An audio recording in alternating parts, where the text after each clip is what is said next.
Ја следите емисијата на Македонски корени со вашите домаќини Бети и Јон Треновски. Почитувани, во наредниве минути ќе поразговараме со адвокатот Тони Менкиновски, кој е правен застапник на македонците од Бугарија пред Европскиот суд за човекови права, кого го покануваме во оние моменти да ни се придружи заедно со мене и со Бети овде токму на Македонски корени. Добро ви утро, господине Менкиновски, добро ни дојдовте на Македонски корени. Добро ви утро и од мене, господине Менкиновски, ви благодариме што ја прифативте нашата покана. Јас ви благодарам што ме поканивте. Господине Менкиновски, сакам да проговориме за еден инцидент кој се случи пред некој ден во Охрид, поточно на празникот Богојавление, а во кој инцидент настрадавте вие, ако може така да се каже, бидејќи добивте прекршочна пријава. Вие доаѓате од правната фела, ќе ни кажете ли зошто ја заработивте таа прекршочна пријава и што претходеше за да дојде до еден инцидент од такви размери, за да биде инволвирана и полицијата?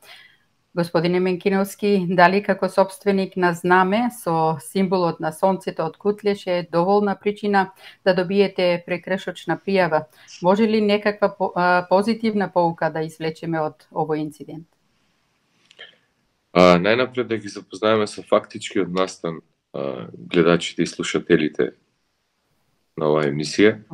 Имено, јас добив покана од страна на група на граѓани во Охрид, претежно на млади луѓе, средношколци и луѓе кои се прва или втора година на факултет, да го однесам да го развиора знамето за време на водици кога се фрла крстот во Охрид. Јас секако дека мислех во пресред на тие млади луѓе и дента на водици го развеавме. Меѓу другото, знамето требаше да биде развеано на брод, еден брод, да го вее знамето по Охридското езеро, но поради причината што имаше голем ветар, децата и луѓето кои сакаа да го развеат македонското сонце, одлучија тоа да го направат на долна порта или на тврдините на влезот на Охрид, спроти Охридското пристаниште. И тоа го сторивме, им помогнав. Значи, и со најголемо задоволство. И знамето го поставивме таму, иако дуваше многу силен ветар. Значи, и имаше потреба од јако притегнување, бидејќи тоа е многу големо знаме, 40 метри, кога ќе дувне ветер, тоа многу лесно може да се вивне во воздухот. Бев импресиониран по поставувањето на знамето, колку народ доаѓаше, се сликаше со знамето, значи се идентификуваше, се чувствуваше достоинствен, се чувствуваше горд, доаѓа луѓе, деца, старци и така натака. И што се случи? По одредено време, кога започна прославата, значи кога започна фрлањето на крстот, се појави еден кордон полиција која бараше да знамето се трне од тврдините. Во тој момент, бидејќи сепак таму имаше млади луѓе и сепак јас сум адвокат, значи јас излегов и кажав дека знамето е мое и знамето немаме намера да го тргнеме тука. Значи, не поготово ако е тоа уста наредба. Се дека тие не донесат наредба од јавен обвинител дека ние сме сториле одредено кривично дело со тоа што сме го истакнале македонскиот символ, знамето нема да се тргне. Значи, да донесат наредба, тоа значи и со присилба да го тргне.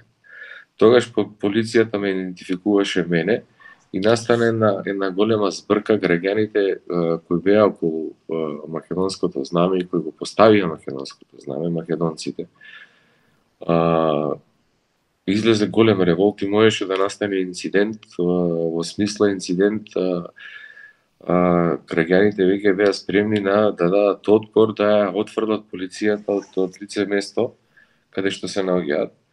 Јас им кажав на полицајците да си заминат од местото, бидејќи се дека немаме писмена наредба, нема ништо да направиме и да донесеа писмена наредба, немаше ништо да направиме, но моравме да амортизираме целата ситуација од причина што сепак се работи за верски празник и тие си заминаа од лице место, доаѓа по инспектори во цивилка, слика, имаше дронови, значи полициски кои слика, но знамето не го тргнавме и немавме ни намера да го тргнеме.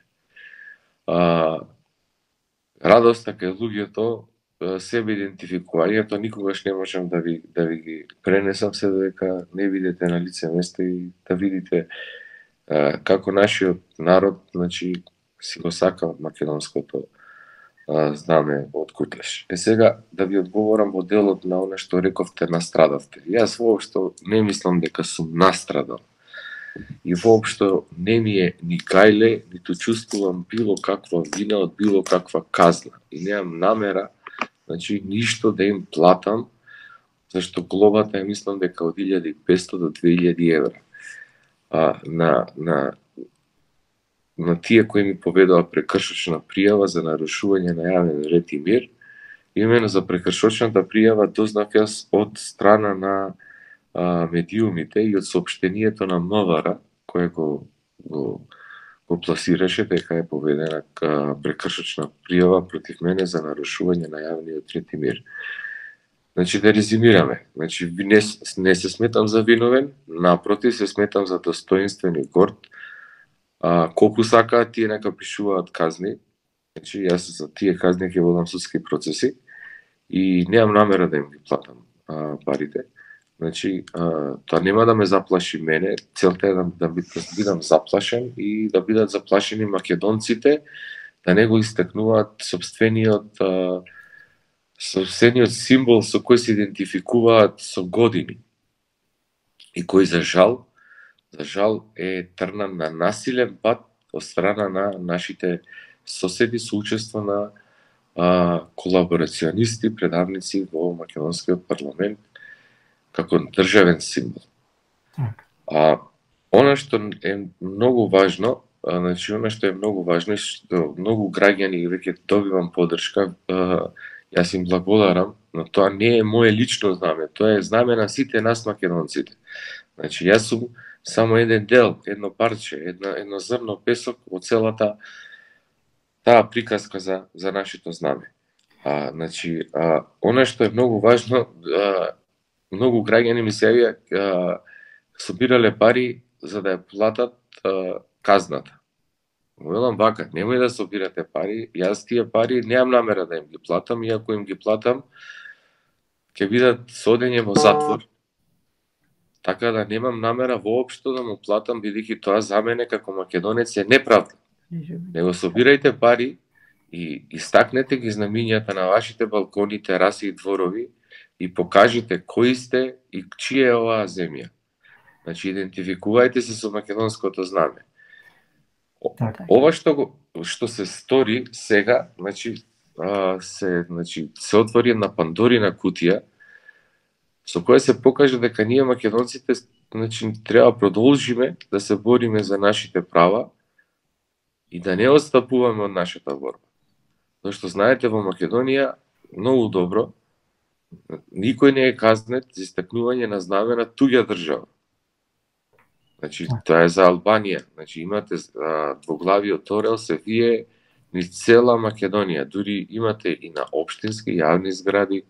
Значи, низ цела Македонија. Да проговориме накнадно. Меѓутоа, само во овој дел сега, сакаме од нас овде, од името на нашите слушатели и гледачи, да ви честитаме за оној чекор и за оваа последна порака која што ја испративте, дека треба да се истакнува македонското знаме на секаде. Веруваме дека ќе истраете. Вие сте навикнати на такви напади. Не, ние ќе продолжиме. Да знаете, ќе продолжиме, нема назад. Так. Јас бев импресиониран од познавањето на младите деца во целата. Значи, јас бев замолен, застанав поради тие сепак имаше доста малолетни деца таму, под 18 години. И бев импресиониран од познавањето на македонската историја. Так. Значи, толку години се обидуваат да не избришат, на секак ги употребија сите методи како македонци, и сега кога ние македонците сакаме да ги изразиме нашите символи, почнуваат да не казнуваат. Така. Значи, овде нема да престанеме. Така. Значи, ќе продолжиме. Така, опростете што како прво ви благодариме, рековме што ја прифативте, пред неколку сати ве поканивме бидејќи од тоа што се случи.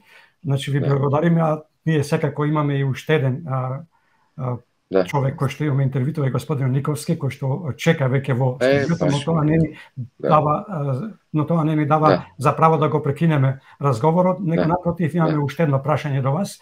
Господин Менкиновски, до каде не водат ваквите постапки, имајќи предвид дека вие начнавте нешто за знамињата, во Македонија улиците во Струга, Кичево, Дебар, Гостивар, Тетово и да не набројувам, се преплавени со знамиња на туѓа држава, како и одлуката неодамашна на општина Струга да постави на кајот на реката Црни Дрим спомен обележje на Косово, во време кога спомениците на македонските херои се сквернават и уништуваат.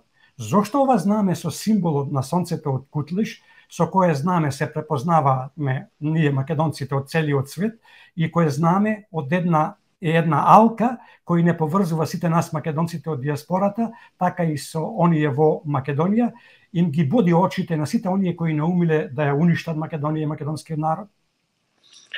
Факт е дека сакаат да не избришат, да не постоиме, тоа е факт. Значи, оно што се случуваше на македонците во Пиринска Македонија, Егејска Македонија, Мала Преспа, треба, значи, овој културен геноцид во современо време е факт дека треба да не избришат. Сега, колку ние ќе дозволиме да не избришат, тоа зависи од нас, македонците. Да, точно е тоа, значи, тие поставуваат, значи, власта во Македонија не е наша. Значи, едноставно е колаборационистичка и соработува со сите наши душмани. И ги спроведува одлуките на нашите душмани. Значи, против нас, македонците, кои сме домицилно населени. Јас имам кажано во едно ваше интервју дека ние, македонците, сме робови во оваа држава. Немаме ниту осигурителни компании наши, ниту банки наши, ниту фабриките се наши. Значи, ништо не е наше. Но, тоа е што е, ние треба, значи, овој процес сега да го, значи, да гледаме, да започнеме една нова петта република, наша, македонска, и овие констатации, значи, треба да ги надминеме, значи, треба да почнеме да работиме на целта да ги отстраниме тие албански, значи, обележја на територијата на Македонија. Значи, секој онај кој се дрзнува да влезе во Македонија, да го развие албанското знаме, треба да биде казнет. Ако јас сум казнет што сум го развил македонското знаме, зашто тие не се казнети во Македонија? И зашто до сега се премолчува? Значи, ние треба еднашка крај да ставиме на ова. А крајот се става на овој начин. Так.